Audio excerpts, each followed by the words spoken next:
menebar dakwah, meraih surga.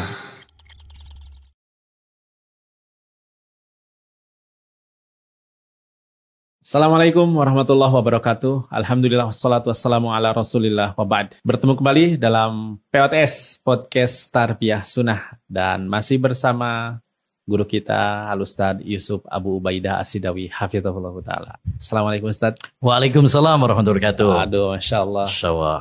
Di luar sedang terik-teriknya Ustadz. Kita ngobrol tentang ada hubungannya dengan terik nih. Tapi nantilah ya obrolan selanjutnya. Tapi ini ada sesuatu yang menarik yang fenomena terjadi di Bandung Raya. Pak Gubernur beberapa saat yang lalu atau waktu yang lalu itu menetapkan Bandung Raya itu darurat sampah. Nah, darurat sampah itu karena TPA atau tempat pembuangan akhir sampahnya kebakaran. Jadi memang tidak bisa masuk membuang sampah ke sana. Dan akhirnya di mana-mana Ana menemukan beberapa tempat itu sampah yang tidak bisa diangkut ke TPA itu menggunung. Dan bahkan ya banyak sekali lah di mana-mana, banyak di sekolah, di apalagi di pasar, di rumah-rumah warga gitu, perumahan warga. Nah, sesuatu yang menggelitik yang bisa ingin Anda tanyakan, bagaimana anjuran Islam dalam atau arahan dari agama kita, agama Islam tentang membuang sampah. Tentang sampah ini gimana nih arahannya? Mungkin ini juga ya jarang dibahas lah, tapi ini penting nih ketika terjadi hal seperti sekarang ini, Ustaz. Bagaimana, Ustaz? Betul. Masya Allah. Ini pembahasan menarik. Yang mungkin sekilas orang mengira nggak mungkin lah ini dibahas dalam agama Islam gitu. Nah itu, gitu kan. Iya betul. Tapi subhanallah, kita sebagai seorang Muslim apabila mempelajari Al-Quran dan hadis, kita yakin dengan seyakin-yakinnya Islam itu sempurna, komplit. Tidak ada satu permasalahan pun yang nggak dibahas dalam agama Islam. Ya. Karena Allah Subhanahu Wa Taala berfirman, Al-Yauma akmaltu lakum dinakum. Pada hari ini telah aku sempurnakan agama kalian. Jadi ini juga satu faedah menarik sih ya buat kita semuanya. Jadi masalah apapun yang menimpa kita pasti sudah dibahas dalam agama Islam. Ya, termasuk masalah fenomena misalkan tadi kebersihan, masalah bagaimana buang sampah, ya itu dibahas dalam agama Islam. Karena Islam itu tadi sempurna, komplit, ya termasuk bagaimana masalah kebersihan. Karena kebersihan dalam Islam itu ada dua. Ada kebersihan batin, ya, bagaimana kita membersihkan batin kita, hati kita dari kotoran-kotoran. Kotoran syirik, kotoran bid'ah, kotoran maksiat, entah itu dengki, entah itu hasad, iri hati, sombong, dan lain sebagainya. Ini bersihkan. Makanya perlu tazkiyatun nufus, penyucian jiwa, gitu kan? Dan itu pembahasannya dalam agama, ya. Yang kedua, kebersihan zahir, kebersihan yang nampak. Entah itu kebersihan pakaian kita, entah itu kebersihan badan kita, entah itu kebersihan lingkungan kita, tempat tinggal kita. Itu juga diatur loh dalam agama Islam. Iya, betul. Ya, kebersihan pakaian misalkan. Allah Subhanahu Wa Taala berfirman, "Wasiyabaka fatahhir." Ya, pakaianmu maka bersihkanlah. Insyaallah. Ya. Yang kedua, kebersihan badan. Makanya kita disuruh mandi, bahkan ada yang mandi wajib gitu kan. Iya. Kemudian wudhu, setiap kali kita sholat kita diwajibkan untuk berwudhu, ya, dianjurkan untuk berwudhu. Bahkan itu sebuah syarat sahnya sholat kita. Dan wudhu itu kalau kita perhatikan kebersihan, karena membersihkan badan-badan yang sering terkena kotoran, tangan, muka, kaki, gitu kan. Kebersihan kumur-kumur itu juga kebersihan untuk mulut, bersiwak untuk kebersihan gigi. Ya, jadi Islam ini Masya Allah. Kebersihan lingkungan. Islam juga menganjurkan kepada kita untuk membersihkan lingkungan kita.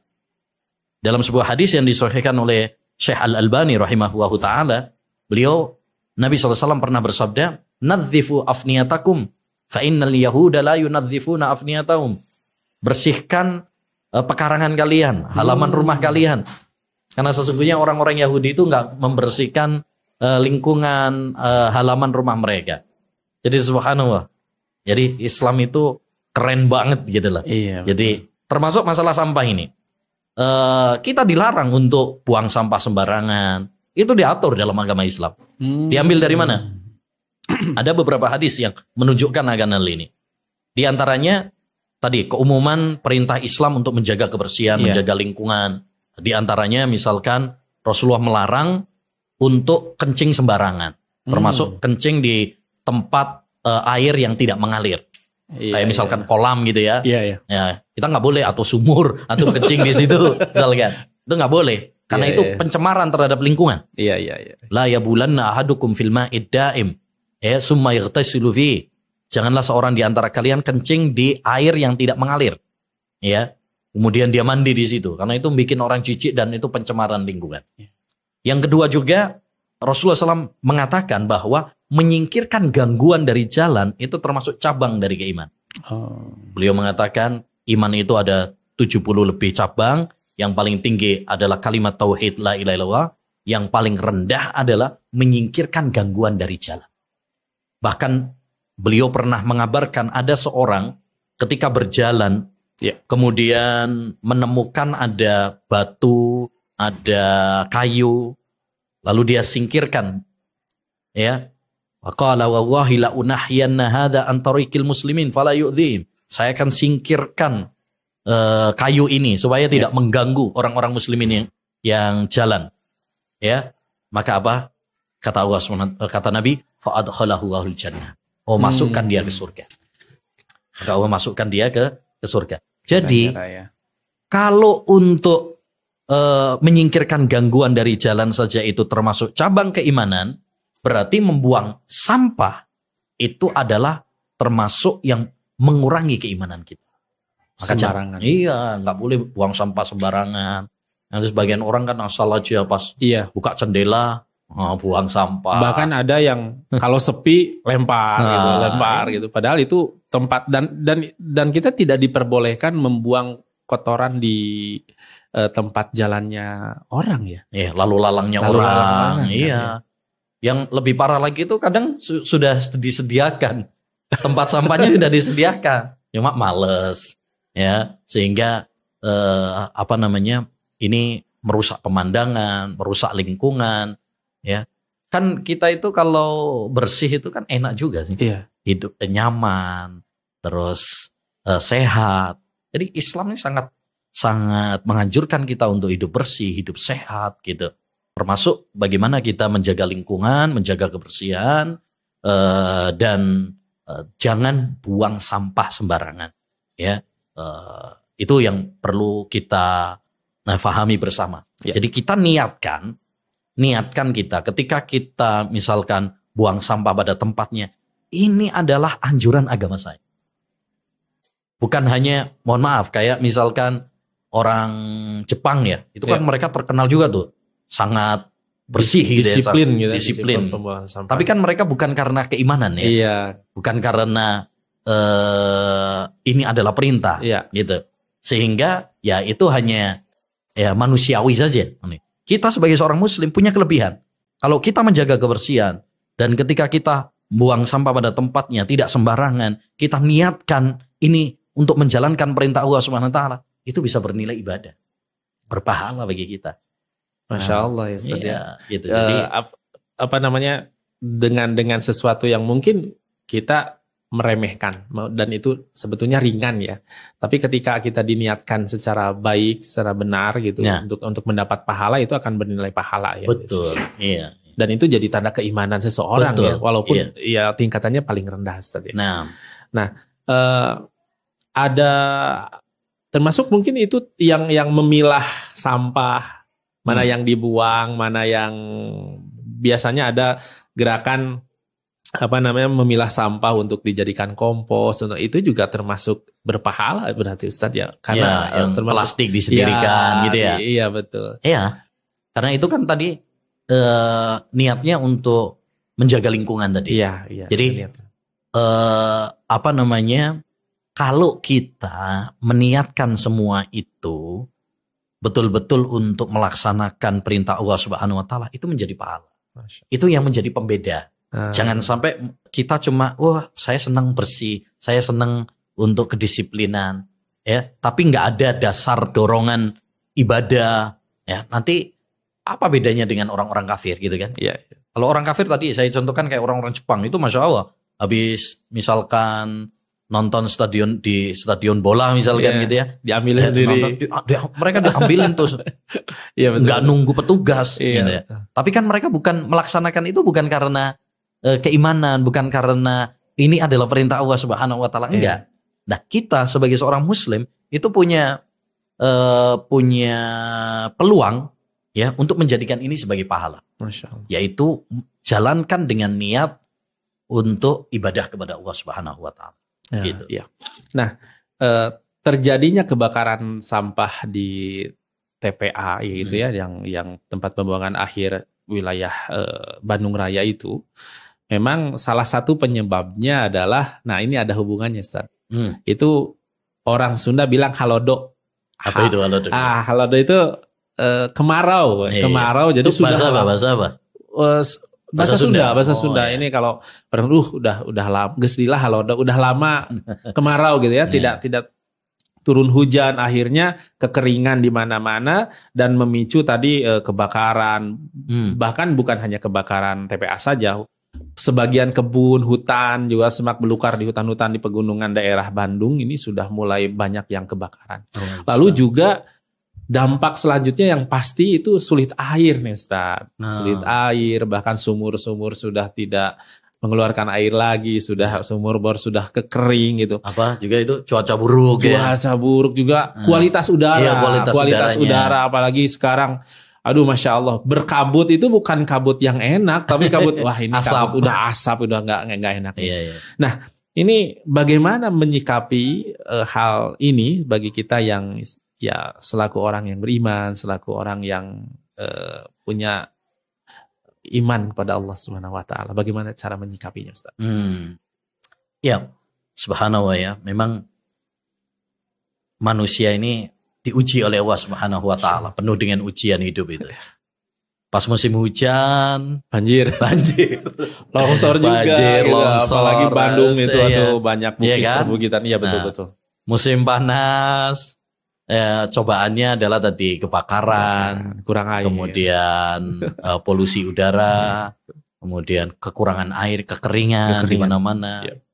Ya, jadi ya memang itulah ujian dalam hidup ya. Kadang kita diuji ya dengan kesenangan, kadang juga diuji dengan kesusahan. Ya, musim hujan, musim kemarau, semuanya adalah ujian dari Allah Subhanahu Wa Taala. Tinggal kita bagaimana menyikapinya dengan baik. Ya, menyikapinya dengan baik. Tapi berkaitan dengan cuaca yang buruk, demikian juga banyaknya kebakaran, kekeringan, ya tentu ini menjadikan kita satu ya, kita harus banyak introspeksi diri, banyak bertobat kepada Allah Subhanahu Wa Taala, banyak istighfar kepada Allah Subhanahu Wa Taala. Kenapa? Karena tidak ada satu musibah pun yang Allah turunkan kecuali karena dosa-dosa kita. Gitu. Iya. Jadi terlambatnya hujan, kok nggak hujan-hujan? Apa tadi namanya istilahnya? Halodok. Mufrodat baru nih buat saya nih. Halodok ya itu ya. Sudah lama nggak hujan. Itu kita introspeksi diri. Ya, jangan-jangan ini adalah karena dosa-dosa saya. Ya, makanya kita dianjurkan untuk banyak taubat, banyak istighfar kepada Allah Subhanahu Wa Taala. Wa ma asabakum min musibatin fabima kasabat aydikum wa ya'fu an katsir. Tidaklah menimpa kepada kamu suatu musibah, bencana, kecuali karena dosa-dosa. Ya, termasuk tadi halodok ini kurang lama nggak turun hujan, kemarau panjang. Ini juga karena dosa-dosa kita. Ya, sehingga kita harus introspeksi diri, banyak istighfar. Kalau kita istighfar, taubat kepada Allah Subhanahu Wa Taala dengan taubat yang sesungguhnya, istighfar dengan sesungguhnya, yakin Allah akan turunkan hujan kepada kita. Apa dalilnya? Dalam surat Nuh, Allah Subhanahu Wa Taala menceritakan tentang ucapan Nabi Nuh kepada kaumnya, faqultu astaghfiru rabbakum innahu kana ghaffara yursilis samaa'a 'alaikum midrara. Aku katakan kepada mereka, yaitu kepada kaumku, ya, istighfarlah kalian kepada Allah, niscaya Allah akan berikan kepada kalian, turunkan kepada kalian hujan yang deras. Istighfar. Jadi istighfar ini kunci supaya Allah turunkan hujan kepada kita. Salah satu cara meminta hujan. Betul. Jadi banyak istighfar, banyak tobat kepada Allah Subhanahu wa taala. Karena tadi kekeringan itu musibah. Iya. Ya. Dan musibah itu karena dosa. Musibah tidak akan dicabut oleh Allah Subhanahu wa taala kecuali kalau kita tobat dan istighfar kepada Allah dari dosa-dosa kita. Mohon ampun. Makanya kata sahabat Ali bin Abi Thalib, "Ma nazala bala'un illa bidzanbin wa ma rufi'a illa bitaub." Tidaklah turun sebuah musibah kecuali karena dosa. Dan tidaklah dicabut dosa itu kecuali tidaklah dicabut, diangkat ya musibah itu kecuali karena kecuali dengan bertaubat kepada Allah Subhanahu wa taala. Jadi ini yang pertama, yang paling penting adalah bagaimana kita evaluasi diri kita, muhasabah, introspeksi, banyak taubat, banyak istighfar kepada Allah Subhanahu wa taala. Kemudian yang kedua, kita doa kepada Allah Subhanahu wa taala ya. Minta, karena yang bisa nurunkan hujan Allah Subhanahu wa taala. Hanya Allah ya. Dulu saya pasti ingat, entah lupa tahun berapa, di Riau juga banyak kebakaran hutan di sana. Sampai asapnya ke Pulau Jawa tuh, Ustaz. Betul, sampai banyak yang sesak. Iya, betul. Ya, ada yang meninggal dunia juga saat itu. Lalu akhirnya banyak yang berdoa kepada Allah SWT, bahkan dilaksanakan sholat istisqa, minta hujan. Ya. Betul. Kemudian Allah turunkan hujan, selesai masalah itu. Subhanallah. Masya Allah. Makanya hujan ini dari Allah. Betul. Makanya ini hujan itu rahmat dari Allah Subhanahu wa taala. Masalah-masalah kebakaran, kekeringan, dengan hujan selesai. Ya, itu jadi banyak doa kepada Allah Subhanahu wa taala. Kemudian sholat. Secara khusus ada sholat istisqa, sholat minta hujan.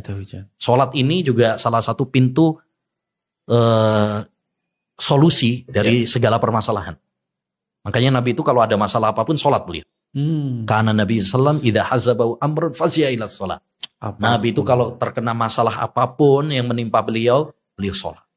Nah, sholat ini hubungan yang sangat dekat antara seorang hamba dengan Allah Subhanahu wa taala. Terutama tadi sholat istisqa ya. Istisqa. Karena sholat istisqa itu sholat minta hujan. Itu disyariatkan. Ya, jadi kalau memang kemarau panjang, paceklik, susah air, disyariatkan tuh untuk sholat istisqa. Dan itu tidak harus menunggu dulu setelah kemarau berapa lama, itu enggak kan Ustaz ya? Kalau ketika memang kita sudah kesulitan. Betul, sudah kesulitan. Ya bisa sholat istisqa itu macam-macam disebutkan oleh Imam Ibnul Qayyim dalam Zadul Ma'ad. Bisa dengan doa secara umum. Ya, kita minta kapan saja, terutama di waktu-waktu yang mustajab. Ya. Ada tingkatan yang kedua itu imam pas khutbah Jumat berdoa. Seperti dulu Nabi pernah ketika beliau khutbah terus ada seorang datang, "Wahai Rasulullah, kita paceklik, banyak yang meninggal dunia, hewan-hewan kelaparan." Ya. Akhirnya Rasulullah mengangkat tangannya, Allahumma aghithna ya Allah, turunkan hujan. Langsung hujan saat itu juga. Allah. Sampai itu setelah itu banjir. Ya. Besok Jumat berikutnya datang lagi dia, "Ya Rasul, kebanjiran di mana-mana. Tolong hentikan hujannya." Ya, kata Nabi SAW, Allahumma hawalaina. Bukan minta diberhentikan hujannya, tapi pindahkan ke tempat yang lain ya Allah.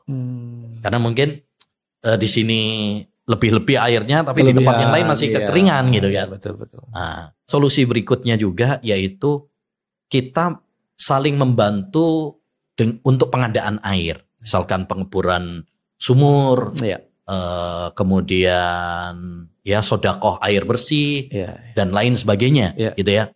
Makanya Nabi SAW pernah mengatakan afdhalus shadaqati saqiyul ma. Sedekah yang terbaik itu adalah memberi minum air. Jadi memberi air kepada orang, sedekah air. Bukan hanya sumur saja ini. Ya, bisa sumur, bisa disalurkan melalui tangki-tangki. Betul. Bisa juga instan, air bersih misalkan, pengadaan air bersih. Bisa juga misalkan kita kayak air minum kita bagikan, mineral. Itu juga karena air kan, yang penting air gitu. Nah, itu menarik, ada sebuah kisah menakjubkan ya, subhanallah. Diceritakan oleh Imam Adz-Dzahabi dalam Syiar A'lamun Nubala bahwa pernah ada seorang datang kepada Imam Ibnul Mubarak. Wahai Imam, saya ini kena penyakit, sudah kemana-mana, nggak berhasil. Ya, saya sudah berobat kemana-mana, nggak sembuh-sembuh.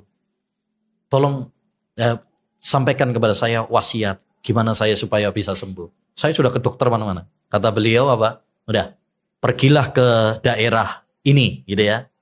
Kemudian bikinkan sumur untuk penduduknya. Akhirnya benar, dia sampai sana, subhanallah. Tak lama daripada itu, lukanya, boroknya, yang lama nggak sembuh-sembuh itu, langsung sembuh. Wasilah dengan membikinkan sumur. Karena itu membantu banyak orang yang kekeringan tadi. Ya. Dan yang terakhir tadi berarti tingkatan yang paling akhir adalah sholat istisqa tadi. Setelah tadi berdoa istisqa. Di kapan di waktu-waktu mustajab. Lalu yang kedua tadi seorang imam khotib. Yang berdoa, seorang khotib yang berdoa dalam khutbahnya. Betul. Lalu yang ketiga tingkatan paling utama adalah sholat istisqa. Sholat istisqa. Insyaallah. Syukran Ustaz atas nasihatnya. Semoga ini bisa memberikan wawasan dan juga menambah keimanan tadi. Dan juga menjadi solusi utama bagi setiap musibah adalah berdoa kepada Allah Subhanahu wa taala tentunya.